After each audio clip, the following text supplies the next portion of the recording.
നമസ്കാരം. പൊതുജനം കഴുതിയല്ല സാർ എന്ന ജനകീയ പരിപാടിയിലേക്ക്, ജനകീയ വാർത്താ മണിക്കൂറിലേക്ക് പ്രിയപ്പെട്ട പ്രേക്ഷകർക്ക് സ്വാഗതം. നാടിന്റെ വിവിധ ഭാഗങ്ങളിൽ മനുഷ്യർ നേരിടുന്ന പ്രശ്നങ്ങൾ അത് ചൂണ്ടിക്കാട്ടാനും അത് അവതരിപ്പിക്കാനും അതിന് പരിഹാരം നിർദ്ദേശിക്കാനുമുള്ള വാർത്താ മണിക്കൂറിലേക്കാണ് നമ്മൾ കടക്കാൻ പോകുന്നത്. പൊതുജനം കഴുതിയല്ല സാർ എന്ന പരിപാടിയിലേക്ക് എല്ലാ പ്രേക്ഷകർക്കും സ്വാഗതം. ഒരു മാധ്യമം എന്ന നിലയിൽ 24-ന് കഴിയുന്നതിന്റെ പരമാവധി വാർത്താ ഇടപെടൽ ഈ ജനകീയ വിഷയങ്ങളിൽ ഉണ്ടാകും എന്ന ഉറപ്പോടുകൂടി നമ്മൾ തുടങ്ങുകയാണ് പൊതുജനം കഴുതിയല്ല സാർ.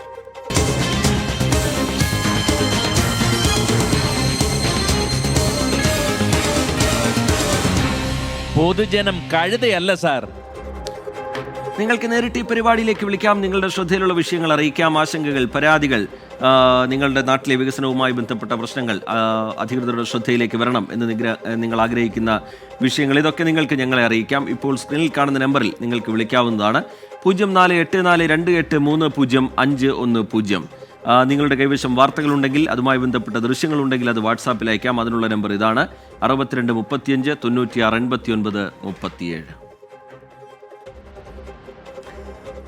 വിശദമായ റിപ്പോർട്ടുകളിലേക്ക്. മുണ്ടക്കൈ ചൂരൽമല ദുരന്ത ബാധിതർക്ക് ടൗൺഷിപ്പിനായി ഏറ്റെടുക്കുന്ന കൽപ്പറ്റ എൽസ്റ്റൺ എസ്റ്റേറ്റ് ലയങ്ങളിൽ നിന്ന് കുടിയൊഴിയാൻ തൊഴിലാളികൾക്ക് ഉടമകളുടെ നോട്ടീസ്. 2 ദിവസത്തിനകം കുടിയൊഴിയണം എന്നാണ് കഴിഞ്ഞ 19-ന് നോട്ടീസ് ലഭിച്ചത്. ആനുകൂല്യങ്ങൾ ലഭിക്കാതെ ഇറങ്ങില്ല എന്നാണ് തൊഴിലാളികളുടെ നിലപാട്. കുടിയൊഴിപ്പിക്കൽ ഭീഷണിയിലാണ് കൽപ്പറ്റ എൽസ്റ്റൺ എസ്റ്റേറ്റിലെ ലയങ്ങളിൽ താമസിക്കുന്ന തൊഴിലാളി കുടുംബങ്ങൾ. എത്രയും വേഗത്തിൽ ഇവരോട് കുടിയൊഴിഞ്ഞു പോകാനാണ് തൊഴിലുടമ നൽകിയ നിർദ്ദേശം. എന്നാൽ തൊഴിൽ ആനുകൂല്യങ്ങളൊന്നും ഇതുവരെ പ്രഖ്യാപിക്കപ്പെട്ടിട്ടില്ല. ലയങ്ങളിൽ കഴിയുന്ന 15 കുടുംബങ്ങൾക്കാണ് നിലവിൽ കുടിയൊഴിയൽ നോട്ടീസ് ലഭിച്ചിട്ടുള്ളത്. 2 ദിവസത്തിനകം ഒഴിഞ്ഞു പോകണം എന്നാണ് നോട്ടീസ്. ഈ നിലപാട് അംഗീകരിക്കില്ല എന്ന് തൊഴിലാളികൾ പറയുന്നു. ഈ ഭൂമി പുനരധിവാസത്തിന് ഞങ്ങൾ അതിനെതിരല്ല, പക്ഷെ ഞങ്ങളെ എന്ത് ചെയ്യണം എന്നുള്ള കാര്യങ്ങൾ തീരുമാനിക്കണം.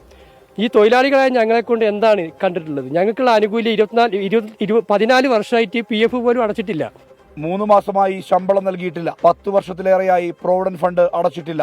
തൊഴിൽ ആനുകൂല്യങ്ങൾ ഒന്നും നൽകാതെ കുടിയൊഴിഞ്ഞു പോകില്ലെന്ന് തൊഴിലാളികൾ പറയുന്നു. മാനേജ്മെന്റ് ഇതുവരെ നമ്മളോടൊരു ഒരു ചർച്ച ഞങ്ങൾ നടത്തിയിട്ടില്ല. മാനേജ്മെന്റ് ആരും ചർച്ച നടത്തിയില്ല. ഭരണകൂടങ്ങളൊന്നും ഇടപെട്ടിട്ടില്ല ഇതുവരെ. ഇപ്പൊ പെട്ടെന്ന് നോട്ടീസ് തന്നിട്ട് ഒഴിഞ്ഞു പോകണം എന്ന് പറയുമ്പോൾ അത് പാകമല്ല.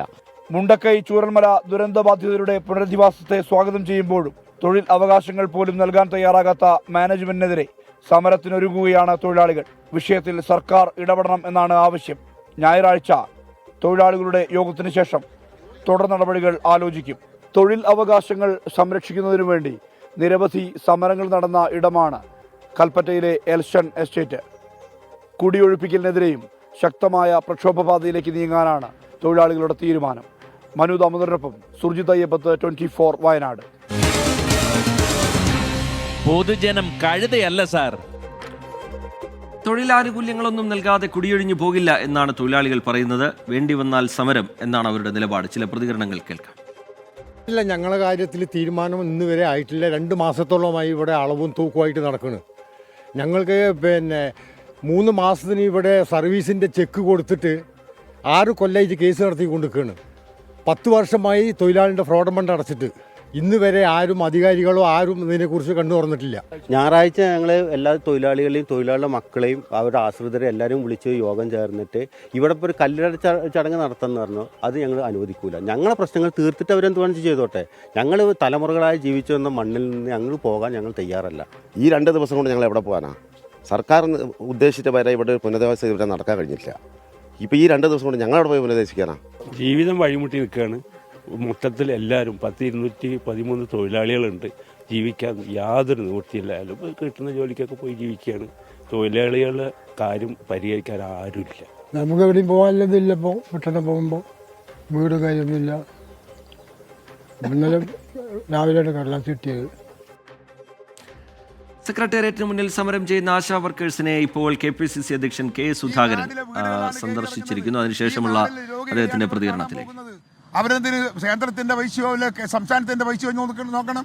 അവർ ചെയ്യുന്ന പ്രവർത്തനത്തിന് ഈ സംസ്ഥാനത്തെ സർക്കാർ ശമ്പളം കൊടുക്കാൻ ബാധ്യസ്ഥരാണ്. അത് ജീവിക്കാൻ പറ്റുന്ന തുക അവർ കൊടുക്കണം. കൊടുത്തേ മതിയാവൂ.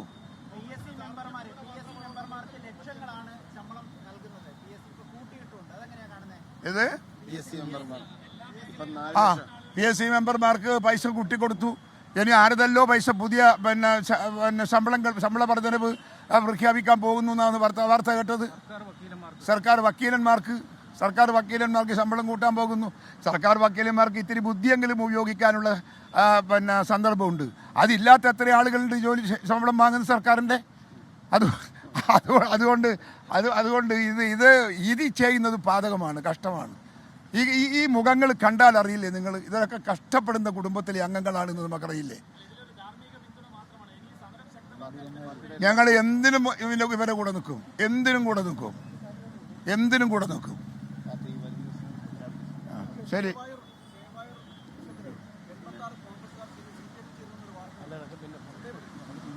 അത് പിന്നെ നോക്കാം. ചേരട്ടെ, എന്നിട്ട് നമുക്ക് പറയാം. ചേരാൻ പോകുന്നല്ലേ ഞങ്ങൾ പറയുന്നത്. ഞങ്ങൾക്ക് അങ്ങനത്തെ വിവരമൊന്നുമില്ല. ഇനി ചേരുന്നുണ്ടെങ്കിൽ ചേർന്നിട്ട് നമുക്ക് സംസാരിക്കാം ബാക്കി കാര്യങ്ങൾ. ഓക്കെ, ശരി. ആശാ വർക്കേഴ്സിന്റെ സമരത്തിന് പൂർണ്ണ പിന്തുണ നേരത്തെ തന്നെ പ്രതിപക്ഷം പ്രഖ്യാപിച്ചിട്ടുള്ളതാണ്. ഇപ്പോൾ KPCC അധ്യക്ഷൻ കെ സുധാകരൻ കൂടി സമരക്കാരെ സന്ദർശിച്ചതിന് ശേഷം പ്രതികരിക്കുകയായിരുന്നു. സമരക്കാർ ഉന്നയിക്കുന്ന, ആശാ വർക്കേഴ്സ് ഉന്നയിക്കുന്ന അവരുടെ ആവശ്യങ്ങളിൽ സംസ്ഥാന സർക്കാർ അനുകൂലമായ തീരുമാനമെടുക്കണം. കേന്ദ്രം തന്നില്ല എന്ന് പറഞ്ഞ് ഉത്തരവാദിത്വത്തിൽ നിന്ന് ഒഴിഞ്ഞു മാറാൻ സംസ്ഥാന സർക്കാരിന് കഴിയില്ല എന്നുള്ള കാര്യം കെ സുധാകരൻ ചൂണ്ടിക്കാട്ടുന്നു. ഉമേഷ് ബാലകൃഷ്ണൻ വിവരങ്ങളുമായി ചേരുന്നുണ്ട് തിരുവനന്തപുരത്ത് നിന്ന്. ഉമേഷ്, ഈ നേരത്തെ പ്രതിപക്ഷ നേതാവിൻ്റെ സന്ദർശനം, പ്രതിപക്ഷത്തിൻ്റെ പിന്തുണ, ഇപ്പോൾ KPCC അധ്യക്ഷൻ കൂടി അവിടേക്ക് എത്തുന്നു. സമരം കൂടുതൽ ശക്തമാവുന്നു. ഉന്നയിച്ച ആവശ്യങ്ങളിൽ പിന്നോട്ടില്ല എന്ന് സമരക്കാർ ആവർത്തിച്ച് വ്യക്തമാക്കുകയും ചെയ്യുന്നു. ഉമേഷ്, രഞ്ജിത്ത്, സമരത്തിന് കൂടുതൽ പിന്തുണയേറുകയാണ്. കോൺഗ്രസ് പാർട്ടി ഔദ്യോഗികമായി തന്നെ ഇപ്പോൾ ആശാ വർക്കേഴ്സിന് പിന്തുണ അറിയിച്ചിരിക്കുന്നു. നിങ്ങളുടെ സമരം ന്യായമായ ആവശ്യത്തിനുള്ള സമരമാണ്. അതുകൊണ്ട് തന്നെ ആ സമരവുമായി മുന്നോട്ട് പോകണം, ഏതറ്റം വരെയും മുന്നോട്ട് പോകണം. KV തോമസിന് 1 മാസം കൊടുക്കുന്ന ശമ്പളം മാത്രമേ നിങ്ങൾ വിരമിക്കൽ ആനുകൂല്യമായി ചോദിക്കുന്നുള്ളൂ. അതുകൊണ്ട് തന്നെ നിങ്ങൾ ഈ സാധാരണ ജനങ്ങൾക്ക് വേണ്ടി പ്രവർത്തിക്കുന്നവരാണ്. അതുകൊണ്ട് തന്നെ നിങ്ങൾ സമരവുമായി മുന്നോട്ട് പോകണം. പൂർണ്ണ പിന്തുണ അത് കോൺഗ്രസ് ഉണ്ടായിരിക്കും. കോൺഗ്രസിന്റെ ഭാഗത്ത് നിന്ന് പൂർണ്ണ പിന്തുണ നൽകുകയും ചെയ്യുമെന്നും അറിയിച്ചിട്ടുണ്ട്. എന്നാലും Congress general secretary M. Liju അടക്കമുള്ളവർ ചേരുന്നുണ്ട്. എങ്ങനെയാണ് ഇപ്പോൾ KPCC ഔദ്യോഗികമായി പിന്തുണ അറിയിച്ചിട്ടുണ്ട്, സ്വാഭാവികമായി ഈ സമരത്തിന്റെ ഭാഗമാകുമോ? തീർച്ചയായിട്ടും ഇപ്പോൾ KPCCയുടെ സമ്പൂർണ്ണമായ പിന്തുണയാണ് KPCC അധ്യക്ഷൻ നേരിട്ട് വന്ന് ഇവിടെ പ്രഖ്യാപിച്ചിരിക്കുന്നത്. ഇപ്പോൾ വരും ദിവസങ്ങളിൽ മഹിളാ കോൺഗ്രസിൻ്റെ സംസ്ഥാന കമ്മിറ്റിയുടെ ജാഥ ഇവിടെ പിന്തുണച്ചുകൊണ്ട് നടത്തും. ഞങ്ങൾ ഈ സമരത്തെ നിരീക്ഷിക്കുകയാണ്. സർക്കാർ ഈ വിഷയത്തിൽ പരിഹാരം ഉണ്ടാക്കിയില്ലെങ്കിൽ കേരളത്തിലെ കോൺഗ്രസ് പാർട്ടി സമ്പൂർണ്ണമായി തെരുവിലിറങ്ങി കേരളത്തിലെ മുഴുവൻ പഞ്ചായത്തുകളിലും നഗരസഭകളിലും മുനിസിപ്പാലിറ്റികളിലും സമരം വ്യാപിപ്പിക്കും. തെരുവുകളിൽ കോൺഗ്രസ് പാർട്ടി ഉണ്ടാവും. കഴിഞ്ഞ ദിവസം KN ബാലഗോപാൽ ധനമന്ത്രി പറഞ്ഞത് ഇവരുടെ രാഷ്ട്രീയമായി ചിലർ ഉപയോഗിക്കുകയാണ് എന്നുള്ളത് കൂടിയാണ്. നിങ്ങളുടെ പിന്തുണ കൂടിയാകുമ്പോൾ സ്വാഭാവികമായി ആരോപണങ്ങൾ കൂടുതൽ ശക്തമാണ്. ഒരു ജനകീയ വിഷയത്തിൽ രാഷ്ട്രീയ പാർട്ടികൾ പിന്തുണയ്ക്കില്ലേ? ഇപ്പോൾ എന്തിനാണ് ഇവർ സമരം ചെയ്യുന്നത്? സമരം ചെയ്യുന്ന ഒന്ന് ഓണറേറിയം കൊടുക്കുന്നുണ്ടോ? ഓണറേറിയം നവംബർ മാസത്തെ ഓണറേറിയം കൊടുത്തിട്ടില്ല.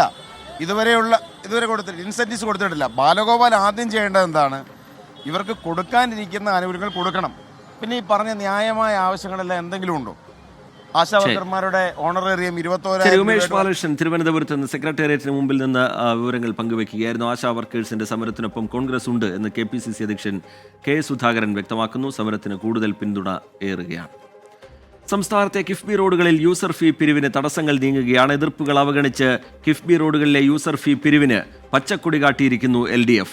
വരുമാനമുണ്ടാക്കി കിഫ്ബിയെ സംരക്ഷിക്കുന്നതിന് നടപടിയെടുക്കണം എന്നാണ് ഇടതുമുന്നണിയുടെ സർക്കുലറിൽ പറയുന്നത്. എലപ്പുള്ളിയിലെ മദ്യനിർമ്മാണശാലയ്ക്ക് അനുമതി നൽകാനും ഇടതുമുന്നണി നേരത്തെ തീരുമാനിച്ചിരുന്നു. LDFിലെ ഘടകകക്ഷികൾ യൂസർ ഫീ പിരിക്കുന്നതിന് എതിരായിരുന്നു. പലരും എതിർപ്പറിയിച്ചു. എന്നാൽ CPM യൂസർ ഫീ പിരിക്കുന്നതിന് അനുകൂലമായ നിലപാടെടുത്തു. ഒടുവിൽ അന്തിമ തീരുമാനവും അതായി മാറി. തദ്ദേശ തെരഞ്ഞെടുപ്പ് സാഹചര്യത്തിൽ കിഫ്ബി റോഡുകളിലെ ടോൾ പിരിവ് തിരിച്ചടിയാകുമെന്നായിരുന്നു CPIയുടെ ആശങ്ക. LDF യോഗത്തിൽ മറ്റു ചില ഘടകകക്ഷികളും വിയോജിപ്പ് രേഖപ്പെടുത്തിയിരുന്നു. എന്നാൽ ഇതൊന്നും CPM നേതൃത്വം പരിഗണിക്കുന്നതേയില്ല. LDF സർക്കുലറിൽ വ്യക്തമാകുന്നതും ഇതുതന്നെ. വൻകിട പദ്ധതികൾ വഴി ജനങ്ങൾക്ക് പൊതുവെ ദോഷമുണ്ടാക്കാത്ത നടപടികളാണ് കിഫ്ബിക്ക് ആവശ്യം. കിഫ്ബി സംരക്ഷണം ഉറപ്പാക്കാൻ എല്ലാ നടപടികളും സർക്കാർ സ്വീകരിക്കണമെന്നും ഇടതുമുന്നണി നേതൃത്വം സർക്കാരിനോട് ആവശ്യപ്പെട്ടു. യൂസർ ഫീ പിരിക്കുന്നതിന് സർക്കാർ അന്തിമ തീരുമാനം എടുത്തിട്ടില്ലെന്നായിരുന്നു ഇടതുമുന്നണി യോഗശേഷം കൺവീനറുടെ വിശദീകരണം. മദ്യനിർമ്മാണശാല പാടില്ലെന്ന് CPIയും RJDയും കട്ടായം പറഞ്ഞിട്ടും മുഖ്യമന്ത്രിയും CPM നേതൃത്വവും ചെവിക്കൊണ്ടില്ല. കുടിവെള്ളത്തെയും കൃഷിയെയും ബാധിക്കാതെ മദ്യനിർമ്മാണ പ്ലാന്റുമായി മുന്നോട്ടു പോകുമെന്ന് LDF തീരുമാനിച്ചു. നിർമ്മാണ പ്രവർത്തനങ്ങൾക്ക് നേരത്തെ RDO അനുമതി നിഷേധിച്ചിരുന്നു. CPI കൂടി ഉൾപ്പെടുന്ന LDFിൽ തീരുമാനം വന്ന സാഹചര്യത്തിൽ RDOയുടെ ആ തീരുമാനത്തിൽ മാറ്റമുണ്ടാകുമോ എന്നാണ് ഇനി അറിയേണ്ടത്. അതോ വൻകിട മദ്യനിർമ്മാണശാല തുടങ്ങാൻ കമ്പനി വാങ്ങിയ 24 ഏക്കറിൽ മറ്റേതെങ്കിലും ഭാഗത്ത് നിർമ്മാണ പ്രവർത്തനങ്ങൾ തുടങ്ങാൻ RDO അനുമതി നൽകുമോ? മറ്റെല്ലാ വിവാദ തീരുമാനങ്ങളെ പോലെ ബ്രൂവറിയിലും കിഫ്ബി റോഡുകളിലെ യൂസർ ഫീ പിരിക്കുന്നതിലും സർക്കാരും മുഖ്യമന്ത്രിയും തീരുമാനിച്ചു. LDF അംഗീകരിച്ചു. അതാണ് LDF സർക്കുലറിൽ നിന്ന് മനസ്സിലാക്കുന്നത്. ഉമേഷ് ബാലകൃഷ്ണൻ, 24 തിരുവനന്തപുരം.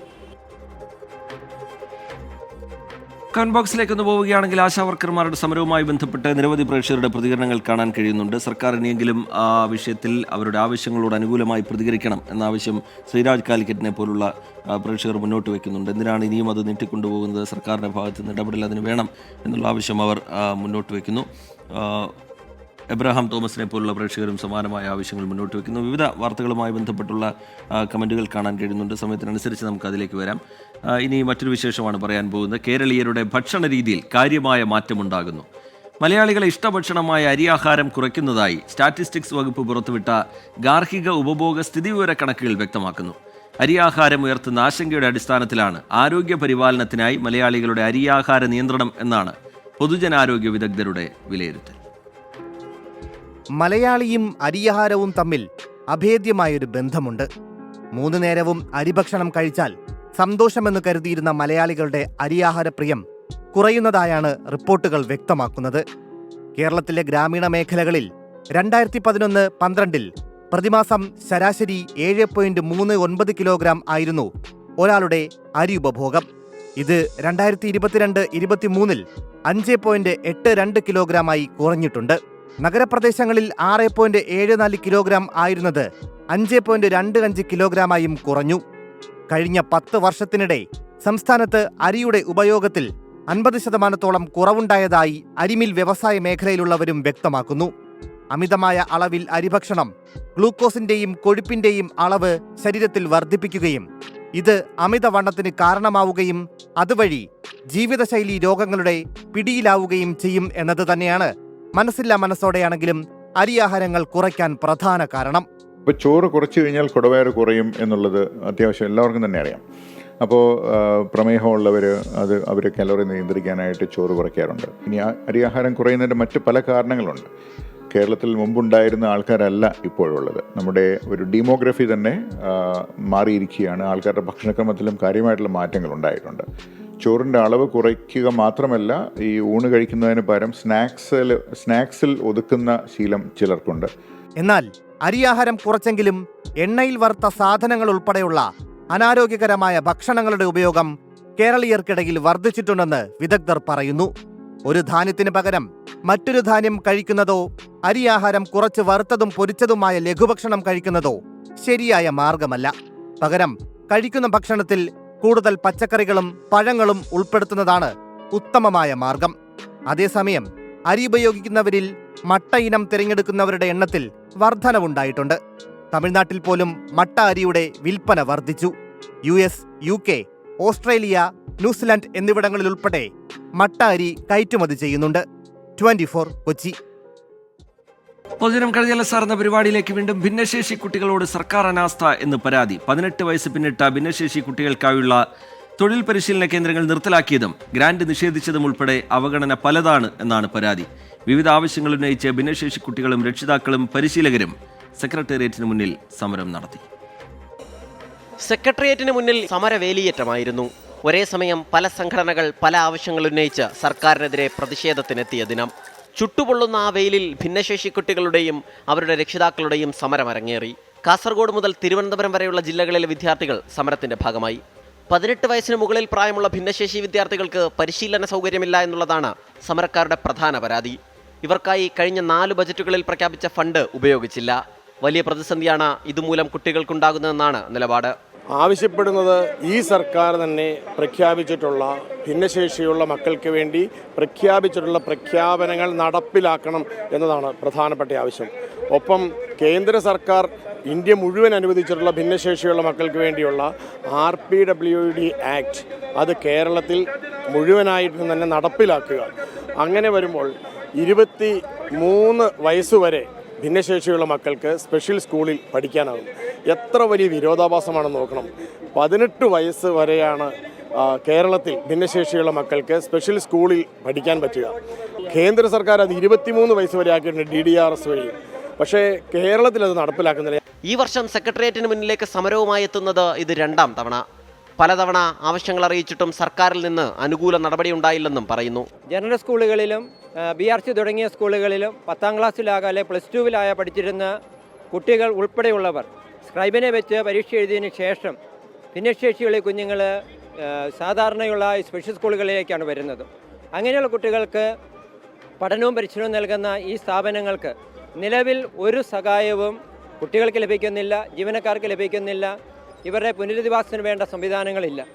കേന്ദ്ര സർക്കാരിൻ്റെ DDRS ഗ്രാന്റ് നൽകുന്ന വിദ്യാർത്ഥികളുടെ പ്രായപരിധി 23 സംസ്ഥാന സർക്കാർ ഇത് 18 കുറച്ചു. വീണ്ടും 23 വയസ്സായി പുനർനിശ്ചയിക്കുക എന്നതാണ് മറ്റൊരു സമരാവശ്യം.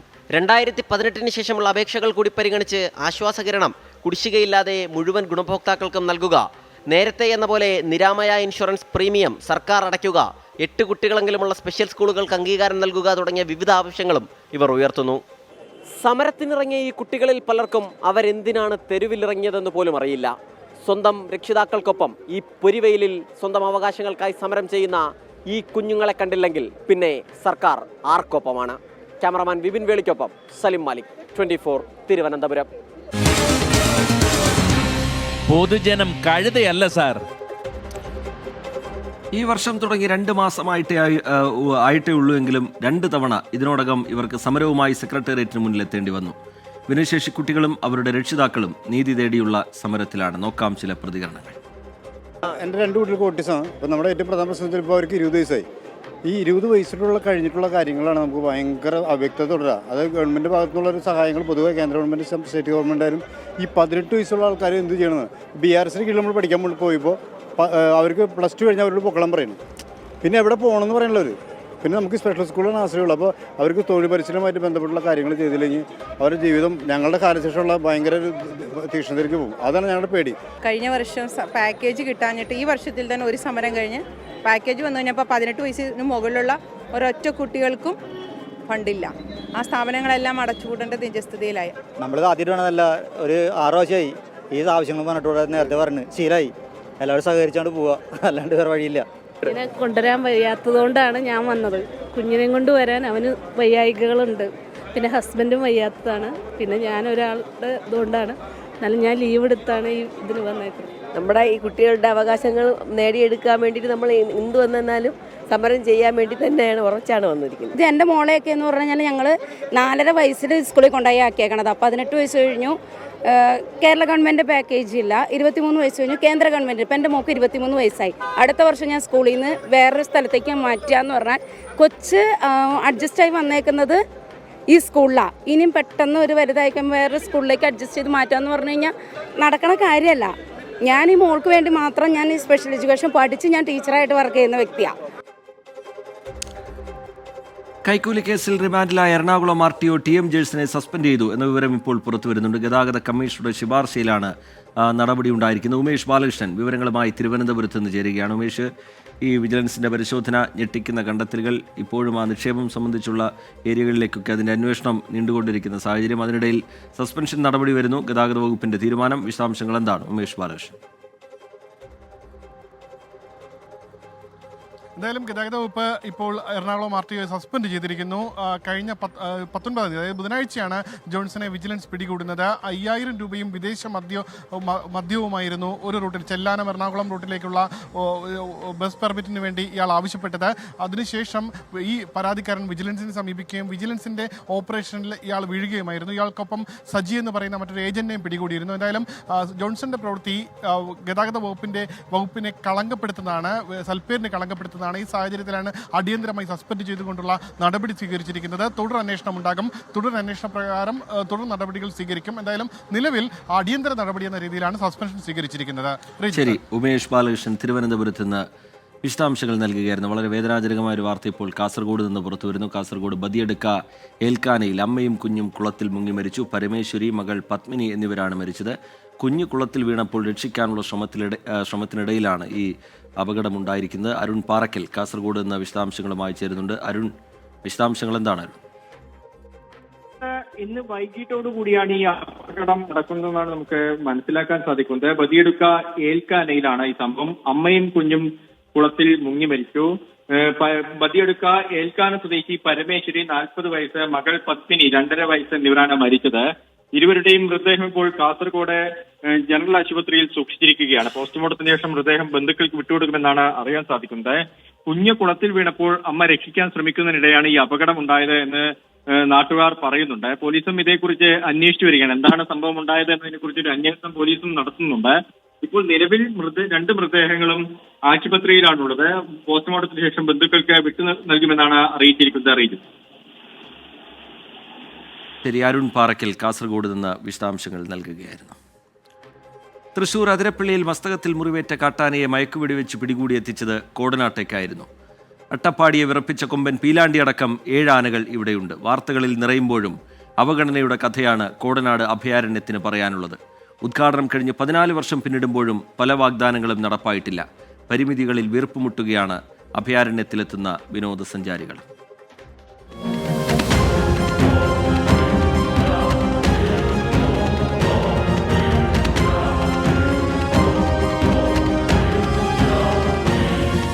അതിരപ്പള്ളി കൊമ്പന്റെ ചികിത്സയുമായി ബന്ധപ്പെട്ടാണ് സമീപകാലത്ത് അഭയാരണ്യം വാർത്തകളിൽ നിറയുന്നത്. 2011 കൊട്ടിഘോഷിച്ചായിരുന്നു ഉദ്ഘാടനം. പിന്നീട് അങ്ങോട്ട് ഇല്ലായ്മകളുടെ കഥയാണ് അഭയാരണ്യത്തിന് പറയാനുള്ളത്. ഏഷ്യയിലെ ഏറ്റവും വലിയ തുറന്ന മൃഗശാല. ഉദ്ഘാടന നാളുകളിൽ വനം വകുപ്പിന്റെ ലക്ഷ്യം ഇതായിരുന്നു.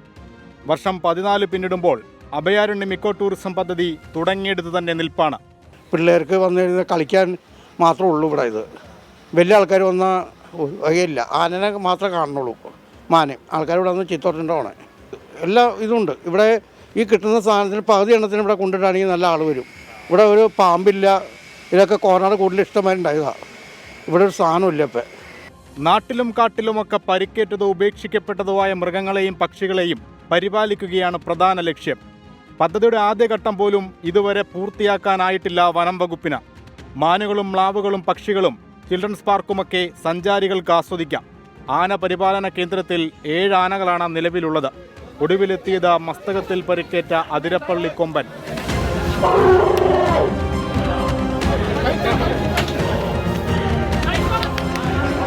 പരിഭ്രാന്തി പടർത്തുന്ന കാട്ടുകൊമ്പന്മാരെ ചട്ടം പഠിപ്പിച്ച് മെരുക്കിയെടുക്കുന്നതിൽ അഭയാരണ്യത്തിനുള്ളത് നല്ല പേരാണ്. അട്ടപ്പാടിയെ വിറപ്പിച്ച കൊമ്പൻ പീലാണ്ടി അഭയാരണ്യത്തിൽ ഇന്നും മിടുക്കനായി വളരുന്നു.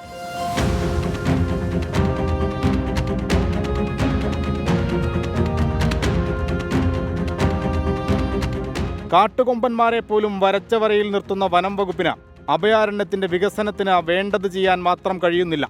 നല്ലൊരു റോഡില്ല, പാലമില്ല. വനപാതയിലേക്ക് കയറിയാൽ കുടിവെള്ളമോ ഇരിപ്പിടമോ പോലുമില്ല. അതിരപ്പള്ളി കൊമ്പനെ സന്ദർശിക്കാനെത്തിയ എൽദോസ് കുന്നപ്പള്ളി MLAക്ക് മുന്നിൽ പരിഭവങ്ങൾ തുറന്നു പറഞ്ഞു നാട്ടുകാർ. അല്ല ഇവർക്കും പറയാലോ, ഇവിടെ വല്ല കാര്യം ഞാൻ നടത്തുന്നത് സാറിനും പറയാം. പക്ഷെ അതുകൊണ്ട് കാര്യമില്ല, ഞങ്ങളുടേതായ കാര്യം കൊണ്ട് ഞങ്ങൾക്ക് നമ്മുടെ നാട് ഫേമസ് ആണ്. അപ്പോൾ ആ കൂട്ടത്തിൽ നമുക്ക് കൂടിയുള്ള വരുമാനം വേണം. നമുക്ക് പൊതുവെ ഇവിടെയുള്ള ആളുകളുടെ പരാതികൾ അവർ ചെയ്യുന്ന ജോലിക്ക് അനുസൃതമായി വരുമാനം അവർക്ക് കിട്ടുന്നില്ല. ഓരോ ദിവസവും വരുമാനം കിട്ടിയിൽ ജീവിക്കാൻ കഴിയാത്ത ആളുകളാണ് തൊഴിലാളികളാണ്. അവർക്ക് കിട്ടുന്നില്ല എന്ന് അവരുടെ പരാതി സ്വാഭാവികമായിട്ടും അത് പരിശോധിച്ച് ഉദ്യോഗസ്ഥരുമായി സംസാരിച്ച് അവർക്ക് നിർദ്ദേശം കൊടുക്കും. ഇങ്ങനെയൊക്കെ മതിയോ സർക്കാരെ എന്നാണ് നാട്ടുകാർ ചോദിക്കുന്നത്. അഭയാരണ്യം വളരണം, നാട് വികസിക്കണം. കോടനാട്ടിൽ നിന്ന് വിഷ്ണു കച്ചേരിക്കൊപ്പം അശ്വിൻ പാലാഴി, 24. പൊതുജനം കഴുതയല്ല സാർ. നാടിനെ വിറപ്പിച്ച കൊമ്പന്മാരെയാണ് അഭയാരണ്യത്തിലേക്ക് എത്തിക്കുന്നത്. അവിടെയാണ് വികസനവുമായി ബന്ധപ്പെട്ട അടിസ്ഥാന സൗകര്യങ്ങളുമായി ബന്ധപ്പെട്ടുള്ള പരിമിതികളുണ്ട് എന്ന ആക്ഷേപം അതിശക്തമായി ഉയരുന്നത്. നല്ല റോഡോ പാലമോ അഭയാരണ്യത്തിലേക്കില്ല എന്നുള്ളത് വിനോദസഞ്ചാരികളെ സംബന്ധിച്ചിടത്തോളം വലിയ രീതിയിലുള്ള ബുദ്ധിമുട്ടുണ്ടാക്കുന്നുണ്ട്. എന്താണ് പൊതുജനങ്ങൾക്ക് ഇതുമായി ബന്ധപ്പെട്ട് പറയാനുള്ളത്? കേൾക്കാം. ഡെവലപ്പ് ആവണമെങ്കിൽ നമ്മൾ സാധാരണക്കാർ പറഞ്ഞിട്ട് വലിയ കാര്യമൊന്നുമില്ല. നമ്മൾ അവരായിട്ട് ചെയ്യണം, സർക്കാരായിട്ടും ഫോറസ്റ്റായിട്ട് ചെയ്യണം. വിദേശികൾ ഉൾപ്പെടെ വന്ന സ്ഥലമാണ് നമ്മുടെ കോട്ടനാട് ആനക്കൂട് എന്നുള്ള ഈ സ്ഥലം. കുറച്ചും കൂടിയും സ്ഥലങ്ങൾ കുറച്ചും കൂടിയും വിപുലീകരിച്ച് കഴിഞ്ഞ് കഴിഞ്ഞാൽ എല്ലാവർക്കും നമ്മുടെ കേരളത്തിൽ നിന്നല്ല, വേറെ ഇന്ത്യയിൽ നിന്നല്ല, പുറത്തുനിന്നല്ല, ഏത് നാട്ടിൽ നിന്ന് വന്ന് കാണാനുള്ളൊരു നമുക്കുണ്ടാവും. വികസനം, ടൂറിസം വികസനം നാട്ടിലില്ല. അവരെ ഫോറസ്റ്റ് ഏരിയയിൽ ഉണ്ടായിരിക്കാം. പക്ഷേ ടൂറിസം എന്ന് പറഞ്ഞൊരു സംഭവം ഇവിടെ നടക്കേണ്ടെങ്കിൽ പോലും നാട്ടുകാർക്ക് യാതൊരു ഗുണമില്ല. എല്ലാം പുറത്തുനിന്നുള്ള ആൾക്കാർ വന്ന് പണിയുന്നത്. ഇവിടെ ശരിക്കും പറഞ്ഞ VS മെമ്പർമാരുണ്ടെങ്കിൽ പോലും അവർക്ക് പോലും കിട്ടില്ല. ഇത് പണ്ട് ഇതിൻ്റെ അവസ്ഥ എന്ന് പറഞ്ഞാൽ തേക്കും തോട്ടമായിരുന്നു. ഈ കുളിക്കാനും കാര്യത്തിനും പിന്നെ അത്യാവശ്യം വിറകിൻ്റെ പരിപാടി, പശുക്കൾക്ക് പുല്ല് മുറിക്കുക, പിന്നെ ഈ കരിയില വാരി പാടത്ത് കൊണ്ടിട്ട് കൃഷിയുടെ പരിപാടി, അങ്ങനെയുള്ള കാര്യങ്ങളൊക്കെയാണ് കുറച്ച് ചെയ്യുന്നത്. ഇന്ന് പണ്ടത്തെക്കായും ഒരുപാട് ഡെവലപ്മെൻറ്റ് വന്നിട്ടുണ്ട്. പിന്നെ ഗവൺമെൻറ്റിൻ്റെ ഭാഗത്തുനിന്ന് പിടിച്ചു കുറച്ച് വാങ്ങിക്കാവുന്ന കണ്ടീഷനിലല്ല സാർമാർ ഇതിനകത്ത് അപേക്ഷ വെച്ചാൽ എത്രയൊക്കെ പാസ്സാവുമെന്ന് അറിയാലോ, ഗവൺമെൻറ് കാര്യങ്ങളല്ലേ. പാതിവില തട്ടിപ്പുമായി ബന്ധപ്പെട്ട് BJP നേതാവ് എൻ രാധാകൃഷ്ണനെതിരെ എൻഫോഴ്സ്മെന്റ് ഡയറക്ടറേറ്റിന് പരാതി. എൻ രാധാകൃഷ്ണന്റെ പങ്ക് അന്വേഷിക്കണം എന്നാവശ്യപ്പെട്ട് കോൺഗ്രസ് നേതാവ് VR അനൂപാണ് പരാതി നൽകിയത്. S ശ്രീകാന്ത് വിവരങ്ങളുമായി ചേരുന്നുണ്ട് കൊച്ചിയിൽ നിന്ന്. ശ്രീകാന്ത്, ഈ തട്ടിപ്പുമായി ബന്ധപ്പെട്ട് രാഷ്ട്രീയ നേതൃത്വത്തിലേക്ക് ആരോപണത്തിന്റെ മുന നീളുകയും എൻ രാധാകൃഷ്ണനൊക്കെ മാധ്യമങ്ങളെ കണ്ടത് വിശദീകരിക്കുകയും ഒക്കെ ചെയ്തതാണ്. എന്താണ് ഈ ഇടിക്ക് മുമ്പിലേക്ക് വന്നിരിക്കുന്ന പരാതി, അതിന്റെ ഉള്ളടക്കം, വിശദാംശങ്ങൾ? ശ്രീകാന്ത്. റീജിത്ത്, നിലവിലിപ്പോൾ BJP നേതാവ് എൻ രാധാകൃഷ്ണന് എതിരെ എൻഫോഴ്സ്മെന്റ് ഡയറക്ടറേറ്റിന് മുമ്പാകെ ഒരു പരാതി വന്നിട്ടുണ്ട്. കോൺഗ്രസ് നേതാവ് VR അനൂപാണ് പരാതി നൽകിയത്. പാതിവില തട്ടിപ്പുമായി ബന്ധപ്പെട്ട് എൻ രാധാകൃഷ്ണന് പങ്കുണ്ടെന്നാണ് ഈ പരാതിയിലെ ആരോപണം. ഇക്കാര്യത്തിൽ അന്വേഷണം വേണമെന്നും പരാതിയിൽ പറയുന്നു. നേരത്തെ കോൺഗ്രസ് നേതാവ് ലാലി വിൻസെന്റിന്റെ വീട്ടിലടക്കം ED കേസ് രജിസ്റ്റർ ചെയ്തതിന്റെ അടിസ്ഥാനത്തിൽ പരിശോധന നടത്തിയിരുന്നു. പക്ഷെ അന്ന് എൻ രാധാകൃഷ്ണനെ ഒഴിവാക്കി എന്നുള്ളതാണ് ആരോപണമായി പറയുന്നത്. ഈ പശ്ചാത്തലത്തിൽ കൂടിയാണ് കോൺഗ്രസ് നേതാവ് ഇങ്ങനെ ഒരു പരാതി നൽകിയത്. എന്തായാലും പരാതി ED സ്വീകരിച്ച് റെസിപ്റ്റ് നൽകിയിട്ടുണ്ട്. ഇനി തുടർ നടപടി ഉണ്ടാകുമോ എന്നുള്ളതാണ് കാത്തിരുന്ന് കാണേണ്ടത്. ശരി, ശ്രീകാന്ത് വിശദാംശങ്ങൾ നൽകുകയായിരുന്നു കൊച്ചിയിൽ നിന്ന്. തൃശൂർ മാള ഗ്രാമപഞ്ചായത്തിൽ കക്കൂസ് മാലിന്യം തോട്ടിലേക്ക് ഒഴുക്കുന്നു എന്ന് പരാതി. മാള ഹോളി ഗ്രേസ് അക്കാഡമിയിൽ നിന്ന് കക്കൂസ് മാലിന്യം തോട്ടിലേക്ക് ഒഴുക്കുന്നു എന്നാണ് പരാതി ഉയർന്നിരിക്കുന്നത്. കിലോമീറ്ററുകൾ നീളമുള്ള തോട്ടിലേക്ക് കക്കൂസ് മാലിന്യം ഒഴുക്കിയതോടെ സമീപത്തെ കിണറുകളിൽ ഉൾപ്പെടെ മാലിന്യം നിറഞ്ഞ അവസ്ഥയാണെന്ന് നാട്ടുകാർ പറയുന്നു. സംഭവത്തിൽ പഞ്ചായത്ത് അധികൃതർ നടപടി സ്വീകരിക്കുന്നില്ല എന്നാണ് ഉയരുന്ന ആക്ഷേപം. വേലി തന്നെ വിളവ് തിന്നുന്ന കാഴ്ചയാണ് മാളയിലുണ്ടായത്. പഞ്ചായത്ത് പ്രസിഡന്റിന്റെ സ്വന്തം വാർഡിൽ തന്നെ കക്കൂസ് മാലിന്യം പൊതു തോട്ടിലേക്ക് ഒഴുക്കുന്നു. പക്ഷെ പ്രസിഡന്റ് എന്ന് വേണ്ട ആരും തന്നെ കണ്ടതുമില്ല, കേട്ടതുമില്ല. ദുരിതമനുഭവിക്കുന്നതാകട്ടെ പാവം പൊതുജനങ്ങളും. മാള ഗ്രാമപഞ്ചായത്തിലെ പ്രധാന ജലസ്രോതസ്സുകളിലൊന്നായ തോട്ടിലേക്ക് ഹോളി ഗ്രേസ് കോളേജിൽ നിന്ന് കക്കൂസ് മാലിന്യം ഒഴുക്കിവിടുന്നുവെന്നാണ് പരാതി. വേനൽ ശക്തമായതോടെ തോട്ടിലെ വെള്ളം നീരുറവയായി കിണറ്റിലേക്ക് എത്തി തുടങ്ങിയതോടെ കിണറുകളും മലിനമായെന്ന് നാട്ടുകാർ പറയുന്നു. അസഹനീയമായ ദുർഗന്ധം മൂലം സമീപവാസികൾക്ക് വീട്ടിലിരിക്കാൻ പോലും പറ്റാത്ത അവസ്ഥയാണ്. ഏതാനും ദിവസങ്ങൾക്ക് മുൻപ് തോട്ടിലെ വെള്ളത്തിൽ കൈ കഴുകിയ കുട്ടികൾക്ക് ദേഹാസ്വാസ്ഥ്യം അനുഭവപ്പെട്ടതിനെ തുടർന്ന് ആശുപത്രിയിലും പ്രവേശിപ്പിച്ചിരുന്നു. ഹോളി ഗ്രേസിലെ വേസ്റ്റ് വാട്ടർ ട്രീറ്റ്മെന്റ് പ്ലാന്റിന്റെ പ്രവർത്തനം നിലച്ചിട്ട് വർഷങ്ങളായെന്നും ട്രീറ്റ്മെന്റ് ചെയ്യാത്ത എല്ലാ മലിനജലവും പഞ്ചായത്ത് തോട്ടിലേക്കാണ് ഒഴുക്കുന്നതെന്നുമാണ് നാട്ടുകാർ ചൂണ്ടിക്കാട്ടുന്നത്. സംഭവത്തിൽ പഞ്ചായത്ത് അധികൃതരടക്കം നടപടി സ്വീകരിക്കുന്നില്ലെന്നാണ് നാട്ടുകാരുടെ ആരോപണം. അതായത് ഞങ്ങളുടെ അപ്പുറത്തൊരു തോടുണ്ട്, അതായത് ഈ പാടത്തിൻ്റെ സൈഡിലാണ്. അപ്പോൾ ഞങ്ങളുടെ അതിൻ്റെ അടുത്താണ് വീട്. അപ്പോൾ ഈ ഹോളി ഗ്രേസുകാർ അവിടുന്ന് കക്കൂസിൻ്റെ മാലിന്യം കംപ്ലീറ്റ് അതിൽ കൂടെ ഒഴുകി പോകുന്നുണ്ട്. ഇപ്പോൾ വെള്ളം വരാത്ത സമയമാണ്. എന്നാലും ഇവരെ ഈ കക്കൂസ് വെള്ളമാണ് ഇപ്പോൾ പോണത്, വേറെ വെള്ളമൊന്നുമില്ല. പഞ്ചായത്ത് പ്രസിഡന്റ് ബിന്ദു ബാബുവിന്റെ വാർഡിൽ തന്നെയാണ് മാലിന്യം തോട്ടിലേക്ക് ഒഴുക്കുന്നത്. മുൻപ് ഇത്തരത്തിൽ പരാതി ഉണ്ടായിരുന്നുവെന്നും എന്നാൽ ഇപ്പോൾ ഇതേപ്പറ്റി അറിയില്ലെന്നുമായിരുന്നു മാള പഞ്ചായത്ത് പ്രസിഡന്റ് ബിന്ദു ബാബുവിന്റെ വിശദീകരണം. മാലിന്യം തോട്ടിലേക്ക് ഒഴുകുന്നതായുള്ള പരാതി ശ്രദ്ധയിൽപ്പെട്ടിട്ടില്ലെന്ന് ഹോളി ഗ്രേസ് അക്കാദമി അധികൃതരും പ്രതികരിച്ചു. വേനൽ കനത്തതോടെ കുടിവെള്ളത്തിന് പോലും ദുരിതമനുഭവിക്കുന്ന ജനതയാണ് ഇവിടെയുള്ളത്. അവരെ ഇനിയും കഴുതകളാക്കരുത്. സ്വൈര്യജീവിതം ഉറപ്പാക്കുകയാണ് ഓരോ ഭരണകൂടവും ചെയ്യേണ്ടത്. തൃശ്ശൂരിൽ നിന്നും സൂരജ് ജി, 24. പൊതുജനം കഴുതയല്ല സാർ. കക്കൂസ് മാലിന്യം തോട്ടിലേക്ക് ഒഴുക്കുന്നതോടെ പ്രദേശവാസികൾക്ക് അനുഭവിക്കേണ്ടി വരുന്ന അസഹനീയമായ ദുർഗന്ധം ഒരു ഭാഗത്ത്, കിണറിലെ കുടിവെള്ളം മലിനമാകുന്നു എന്ന പരാതി അതിശക്തമായി മറുഭാഗത്ത് വരുന്നു. കേൾക്കാം നാട്ടുകാരുടെ പ്രതികരണങ്ങൾ.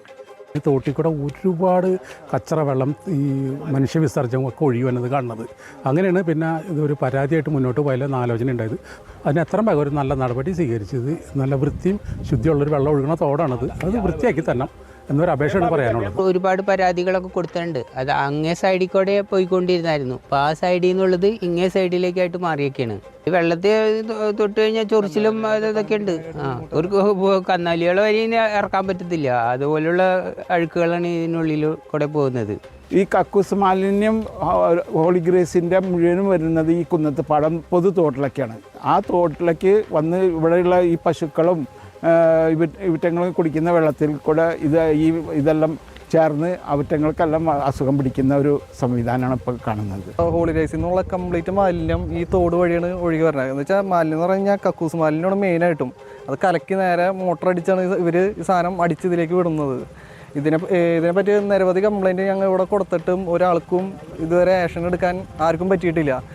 കണ്ണൂർ അഴീക്കോട് മീൻകുന്നിൽ ക്ഷേത്രോത്സവത്തിനിടെ ഉണ്ടായ അപകടത്തിൽ ഒരു കുട്ടി ഉൾപ്പെടെ 5 പേർക്ക് പരിക്കേറ്റിട്ടുണ്ട്.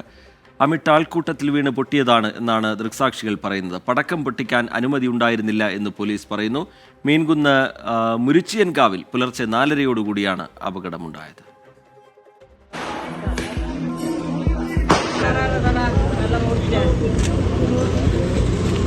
പടക്കങ്ങൾ പൊട്ടിത്തെറിച്ച് ആവർത്തിക്കുന്ന അപകടങ്ങൾ ആഘാതം കുറവെന്നത് ആശ്വാസം പകരുമ്പോഴും ആഘോഷ സന്ദർഭങ്ങൾ ദുരന്തത്തിന് വഴിമാറാതിരിക്കാൻ എത്ര കരുതൽ വേണമെന്ന ഓർമ്മപ്പെടുത്തൽ.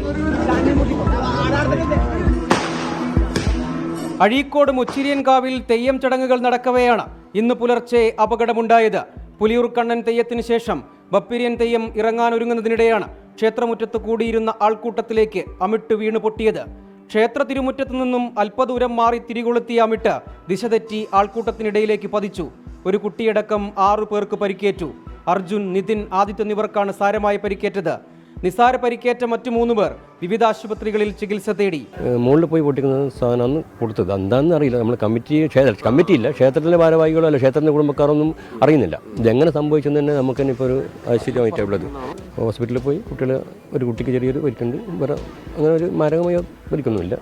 ക്ഷേത്രം പ്രതിനിധികളായ 10 പേർക്കെതിരെ വളപട്ടണം പോലീസ് കേസെടുത്തു. അശ്രദ്ധമായി വെടിമരുന്നുകൾ കൈകാര്യം ചെയ്തുവെന്നതടക്കമുള്ള വകുപ്പുകളാണ് ചുമത്തിയത്. പടക്കം പൊട്ടിക്കാൻ അനുമതി നൽകിയിരുന്നില്ലെന്ന് പോലീസ്. പരിപാടിക്ക് റിക്വസ്റ്റ് വന്നിട്ടുണ്ട്. 13-ാം തീയതി വന്ന് ஆனால் പടക്കം അതിൽ മെൻഷൻ ചെയ്തിട്ടില്ല. സോ ഇപ്പോൾ ഞങ്ങൾ ചുവമോട്ടമായിട്ട് എഫ്ഐആർ രജിസ്റ്റർ ചെയ്യും. പോലീസും ഫോറൻസിക് സംഘവും സ്ഥലത്ത് പരിശോധന നടത്തി. കാവിൽ വെടിക്കെട്ട് പതിവില്ലെന്നും ഉത്സവത്തിന്റെ ഭാഗമായ ചിലർ സ്വമേധയാ പടക്കം പൊട്ടിച്ചതെന്നുമാണ് ക്ഷേത്രം ഭാരവാഹികളുടെ വിശദീകരണം. ഉത്സവാഘോഷങ്ങൾ നമ്മുടെ നാടിന്റെ സാംസ്കാരിക വൈവിധ്യത്തിന്റെ പ്രതീകങ്ങളാണ്. എന്നാൽ ആഘോഷങ്ങൾക്കിടെ അപകട സാധ്യതയുള്ളവ കൈകാര്യം ചെയ്യുമ്പോൾ കൂടുതൽ സൂക്ഷ്മതയും ജാഗ്രതയും വേണ്ടതുണ്ടെന്ന് തുടർച്ചയായ അപകടങ്ങൾ ഓർമ്മിപ്പിക്കുന്നു. ഇത്തരം അപകടങ്ങൾ ഇനിയും ആവർത്തിക്കാതിരിക്കാനുള്ള ജാഗ്രതയും കരുതലും അനിവാര്യമെന്ന് ചുരുക്കം. മിഥുൻ ചാത്തോത്തിനൊപ്പം സജോ ദേവസ്യാം, 24 കണ്ണൂർ. പൊതുജനം കഴുതയല്ല സാർ.